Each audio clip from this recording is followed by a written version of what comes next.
Bismillahirrahmanirrahim. Assalamualaikum warahmatullahi wabarakatuh.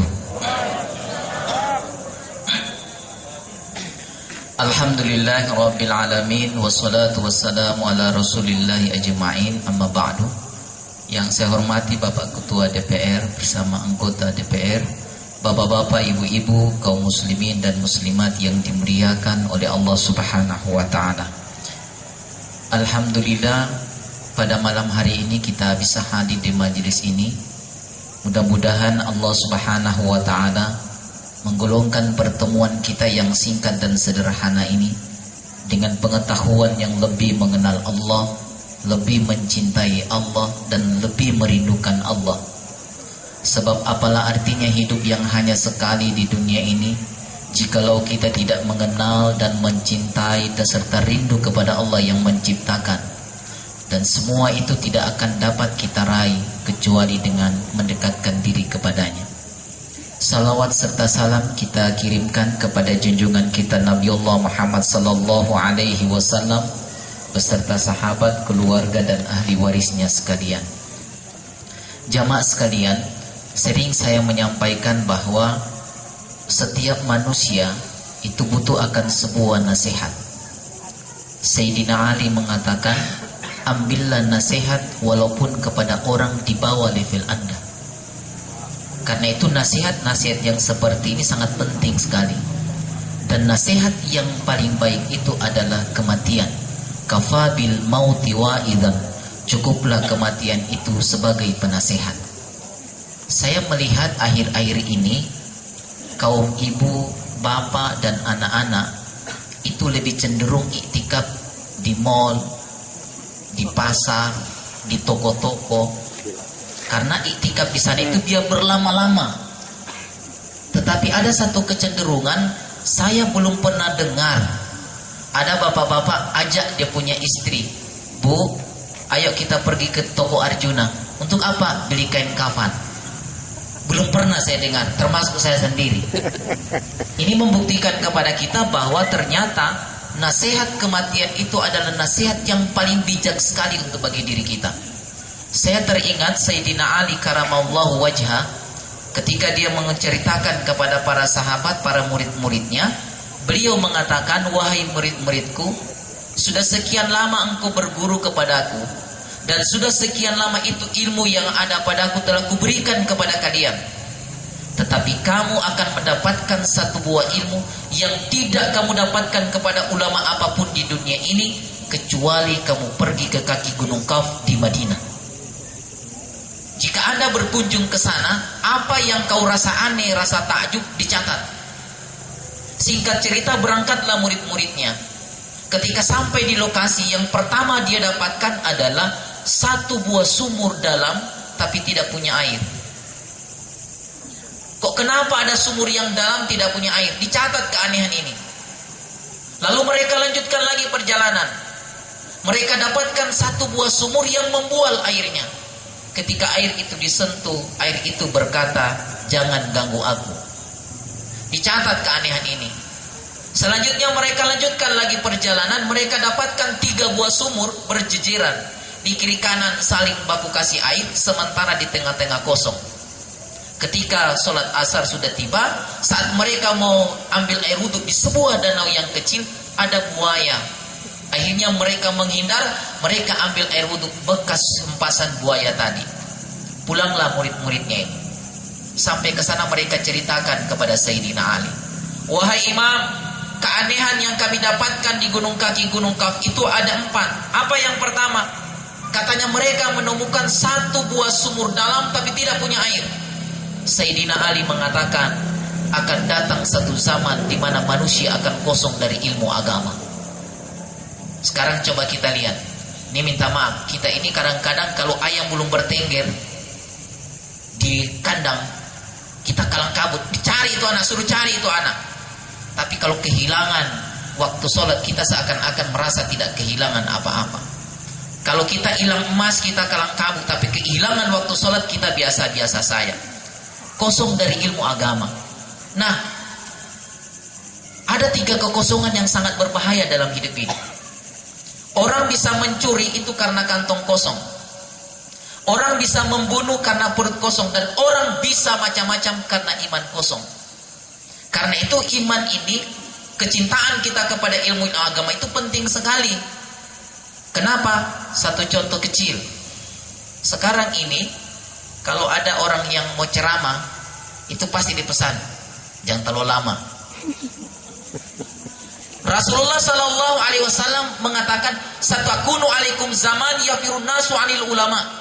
Akan datang satu zaman di mana manusia akan lari meninggalkan ulama, lari meninggalkan para ulama, para dai. Fayusallituhumullahu bithalathin baliyatin, maka Allah akan menimpahkan kepada mereka yang lari dari ilmu agama 3 bentuk bencana. Yang pertama, zahaba'an humul barakat, hilang berkah hidupnya dalam kehidupannya. Yang kedua, asa bi ghairil barakatil hayat, hilang berkah hidupnya di dalam kehidupannya. Dan yang ketiga, kharaja minad dunya wa naja'a minar ruhahu bi ghairi dinil Islam. Artinya dia keluar dari dunia, kalau dia mati, mati di luar Islam. Kosong dari ilmu agama. Saya teringat dulu kalau orang mau ceramah kan tidak ada lampu begini. Satu saat ada seorang ustadz, dia ceramah. Dia mengatakan, judul ceramah saya pada malam hari ini, hal-hal yang membatalkan puasa. Semua jamaah berteriak. Kalau cuma itu, tolong so tahu. Baru 1 menit dia ceramah, orang so pulang semua. Cuma suami istri yang duduk mendengarkan. Selesai dia ceramah 1 jam, dia mengatakan, ibu berdua ini adalah pasangan suami istri yang solehah. Bayangkan baru 5 menit saya ceramah, orang so pulang semua, cuma anda berdua yang tidak pulang. Ditanya, kenapa anda tidak pulang? Dia bilang, bagaimana saya mau pulang? Saya lampu gas masih tergantung. Kalau saya ambil itu lampu gas, karena baca ramah juga galap-galap. Yang kedua, satu buah sumur yang membual airnya, ketika disentuh air itu berkata, jangan ganggu aku. Sayyidina Ali mengatakan, akan datang satu zaman di mana manusia akan kikir dari harta yang dia miliki. Ini berbicara tentang harta ini yang hati-hati. Kenapa? Karena pertanyaan harta itu cuma 2. Dari mana didapat dan kemana dibelanjakan. Dari dan kemana, itulah pertanyaan untuk harta. Makanya Rasulullah Sallallahu Alaihi Wasallam di akhir-akhir Ramadan seperti itu dianjurkan untuk memperbanyak sedekah. Dan terus terang saya lihat kepala-kepala dinas sekarang ini yang dia takut cuma 2, proposal dan wartawan. Kalau dia tak dapat di kantor, dia cari di rumah. Rata-rata kita sekarang ini terjebak pada hal-hal yang lahiriah. Oleh karena itu harta yang seperti ini, kata Nabi, buka keran rezeki kita untuk orang lain, maka Allah akan buka keran rezekinya buat diri kita. Itu rumusnya. Buka keran rezeki di diri kita kepada orang lain, Allah akan buka keran rezekinya untuk diri kita. Makanya kalau kita bersedekah, dalam hati itu berniat, ya Allah, sebagaimana mereka senang, senangkan diri saya. Sebagaimana mereka sehat, sehatkan saya. Seperti itu kalau kita mau bersedekah. Saya teringat ada seorang pengusaha kaya raya. Dia pergi di sebuah kampung yang miskin. Sampai di sana, dia lihat ada seorang ibu yang sedang makan rumput. Dia tanya, bu, kenapa anda makan rumput? Dia bilang, saya ini orang miskin. Sudah sehari semalam saya tidak makan. Kepada siapa saya meminta? Kalau begitu naik ke mobil, nanti saya bawa di rumah saya. Dia bilang, minta maaf saya tidak bisa tinggalkan tempat ini karena anak saya ada 7. Mana? Sana, sementara makan rumput juga. Kasih naik di mobil. Setelah naik di mobil, anaknya tanya, mama, kira-kira kalau kita di sana ini kasih makan ayam? Ibunya tanya, pak, kira-kira kalau di rumah kita mau makan ayam atau apa? Dalam kebetulan di depan rumah saya DP rumput agak tinggi-tinggi. Artinya kalau kita mau bersedekah kepada orang lain, berikan sedekah itu dengan keikhlasan. Ini yang kedua. Yang ketiga, satu buah sumur berjejeran di kiri kanan saling baku kasih air, di tengah-tengah kosong. Sayyidina Ali mengatakan akan datang satu zaman di mana hanya orang-orang kaya saja yang baku lihat, sementara orang miskin tidak diperhatikan. Coba kita lihat di televisi, ada orang yang berebut zakat hanya 30 ribu, sampai ada yang, saya prihatin itu, ada yang tinggal di bawah kaki, di kolong-kolong jembatan. Kita di sini sekarang ini bersyukur sekali. Saya lihat orang Luk ini termasuk orang yang sejahtera. Kenapa? Kalau dulu saya pergi ke di lapangan terbang, orang yang mau naik pesawat terong kenal, yang cuman ini yang tajir-tajir. Sekarang orang yang naik pesawat itu tidak ditahu. Tapi kalau orang yang kelas bawah naik pesawat, saya lihat ada cara jalannya itu beda-beda. Kalau dia turun dari pesawat, percaya diri, Walaupun orang lain tidak percaya, dia turun.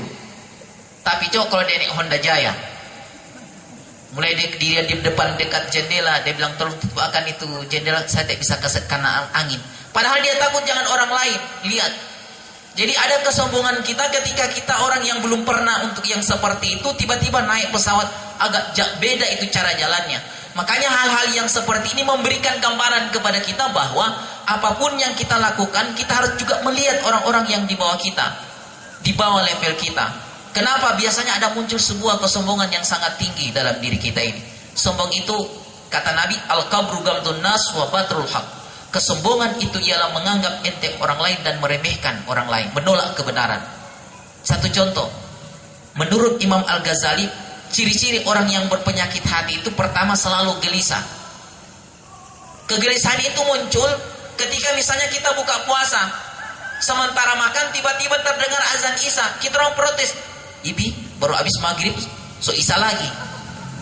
Diprotes seperti itu. Yang kedua, menolak kebenaran.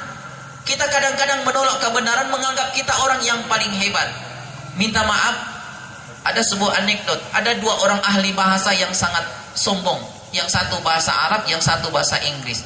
Ketika mereka mau menyeberang pulau, si orang yang ahli bahasa Inggris ini tanya, "Tuan, can you speak English? Apa ente tahu bahasa Inggris?" Dia bilang, "Tidak." Ente tahu bahasa Inggris itu adalah bahasa internasional. Kalau you tidak tahu bahasa Inggris, tidak ada artinya you punya hidup. Belum selesai seperti itu muncul lagi yang ahli bahasa Arab. "Tuan, hal anta takalam lughatul Arabiyyah? Apakah anda tahu bahasa Arab?" "Tidak." "Ente tahu Al-Quran itu ditulis dalam bahasa Arab dan bahasa di surga adalah bahasa Arab. Kalau dua bahasa ini ente tidak tahu, bahasa Arab dan bahasa Inggris, tidak ada artinya ente punya hidup." Sambil dia jitak di testanya. Ketika perahu sudah berjalan, datang gelombang besar. Si tukang perahu ini dengan santainya dia menghisap cerutu, lalu dia bertanya, "Tuan, apakah Tuan berdua tahu berenang?" Dia bilang, "Tidak." Tidak ada artinya Tuan punya hidup kalau tidak tahu berenang. Wa fauqa kulli zi ilmin alim. Di atas langit masih ada langit, di atas orang yang alim masih ada orang alim, di atas orang yang pintar masih ada yang lebih pintar dari kita. Minta maaf, sekarang ini banyak orang yang merasa pintar tapi tidak pintar merasa. Yang terakhir, ketika mereka mau mengambil air wudhu, ada sesuatu yang mengganggu binatang tadi. Sayyidina Ali mengatakan, akan datang satu zaman di mana kamu akan dapatkan hak kamu, tapi orang lain yang kuasai. Ini membuktikan satu contoh kecil bahwa Islam yang ada di Palestina, coba kita lihat, sengsara mereka, kemerdekaan mereka direnggut oleh orang-orang di luar kita. Ini membuktikan kepada kita bahwa ada hak kita. Makanya Nabi SAW ada dua permohonan Nabi yang diterima, satu ditolak. Doa Nabi yang pertama apa? "Ya Allah, janganlah umatku itu mati kelaparan." Diterima oleh Allah. Doa Nabi yang kedua, "Ya Allah, janganlah umatku itu dikalahkan oleh musuh-musuh Islam." Diterima oleh Allah. Dan doa Nabi yang terakhir, "Ya Allah, jadikan umat satu itu bersatu." Itu yang ditolak. Coba lihat orang Arab di sana. Kalau ketemu baku cium sotek ditahu.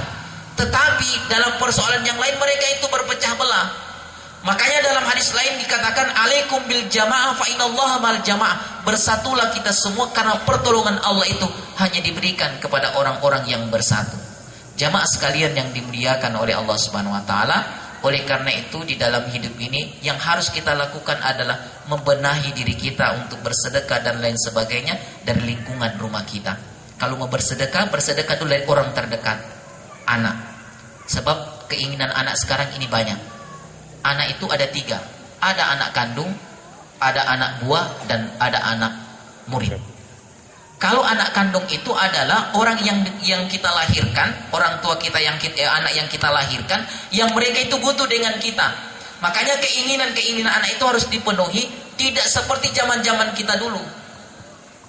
Umar bin Khattab radhiyallahu anhu mengatakan, "Allimu auladakum lizamani ghaira zamanikum." Didik anak-anakmu karena mereka menghadapi suatu zaman yang tidak sama dengan zaman kita. Coba lihat anak-anak kita sekarang ini. Anak-anak kita sekarang kalau minta HP, dia tidak mau yang kalau tidak ada kamera. Coba-coba kasih yang Sakato yang 200. Kalau dia bilang, "Oh, papa ini kurang gaul." Padahal gaul itu maksudnya gaya ulama. Sederhana dalam. Saya lihat anak orang-orang sekarang kalau bawa HP, ini di kompleks saya di Kampung Baru, kalau dorong bawa HP, "Halo, salam puskesmas." So bukan assalamualaikum tapi salam puskesmas. Saya tanya apa itu puskesmas? Dia bilang pusing memikirkan senyum manis. Ini yang berat. Minta maaf saya kemarin dengan Pak Ketua DPR saya sampaikan. Ini kebetulan jadi ada seorang suami istri yang hidup dalam kesederhanaan. Kebetulan dia menjajakan bakso. Pada saat dia menjajakan bakso, dia duduk di sebuah emperan di jembatan Citarum namanya. Air sungainya itu deras. Lalu dia buka dompetnya. Ketika dia hitung uangnya, ternyata uangnya yang dalam dompet itu cuma 75.000. Sementara dia hitung, dia masukkan dalam dompet, tiba-tiba dompetnya jatuh. Pada saat jatuh di sungai, dia menangis. Dia bilang, ya Allah, ini sudah mau dekat lebaran. Kalau saya tidak mendapatkan uang 75.000, kasihan anak-anak saya yang ada di rumah. Tiba-tiba muncul malaikat, kebetulan Lailatul Qadar. Dia tanya, kenapa kau menangis? Dia bilang, saya menangis karena dompet saya jatuh. Malaikat itu langsung terjun ke dalam dasar sungai, baru dia balik lagi. Dia bawa dompet yang dari kulit. Isi uangnya itu ada 2 juta. Apakah ini dompet Anda? Dia bilang, bukan, dompet saya itu jelek. Malaikat turun lagi. Dia ambil lagi dompet kulit yang isinya itu 3 juta. Apakah ini dompet Anda? Dia bilang, benar, bukan, dompet saya itu jelek. Ketika dia turun lagi, dia ambil dompet yang sesungguhnya. Apakah ini dompet Anda? Dia bilang, benar, itu dompet saya. Kata malaikat, karena kejujuranmu, ambillah dompet yang 2 juta dan 3 juta ini. Pulang dia ke rumah. Sampai di rumah istrinya itu bangga. Pak, kau ambil di mana uang ini? Dia bilang, saya tadi ada orang asing yang dapatkan sehingga mungkin ini Lailatul Qadar saya dapat luar biasa. Jangan-jangan kau ambil, kau curi ini. Dia bilang, tidak, demi Allah, ini orang kasih. Di mana itu kau dapatkan? Dia bawa. Dia bilang, so di jembatan Citarum ini jatuh sampai dompet. Ketika istrinya menoleh ke bawah, istrinya lagi yang jatuh. Begitu jatuh dia nangis. Malaikat datang. Tanya, kenapa Anda menangis? Kalau kemarin dompet yang jatuh, sekarang apa lagi? Dia bilang sampai istri. Ketika malaikat turun, dia ambil Sahrini. Apakah ini istrimu? Dia bilang, so itu sampai istri. Kita orang laki-laki terus terang kalau diuji dengan wanita cantik, di situ trompet kempes. Makanya ada istilah senyum seorang wanita itu bisa merobek kantong laki-laki. Saya rasa bagi keluarga yang ditinggalkan, kita harus bersabar menghadapi ujian Allah ini, bahwa apa yang dialami oleh keluarga itu adalah merupakan bagian dari kodrat dan ilahi yang Allah sudah tetapkan. Kita bagi yang ditinggalkan harus bersabar menghadapi ujian Allah ini. Apapun yang kita lakukan dalam hidup ini, kuncinya adalah mendekatkan diri kepada Allah Subhanahu wa ta'ala. Ini yang dapat saya sampaikan, kurang lebihnya saya mohon maaf. Wallahu muwaffiq ila aqwamit thoriq. Wassalamualaikum warahmatullahi wabarakatuh.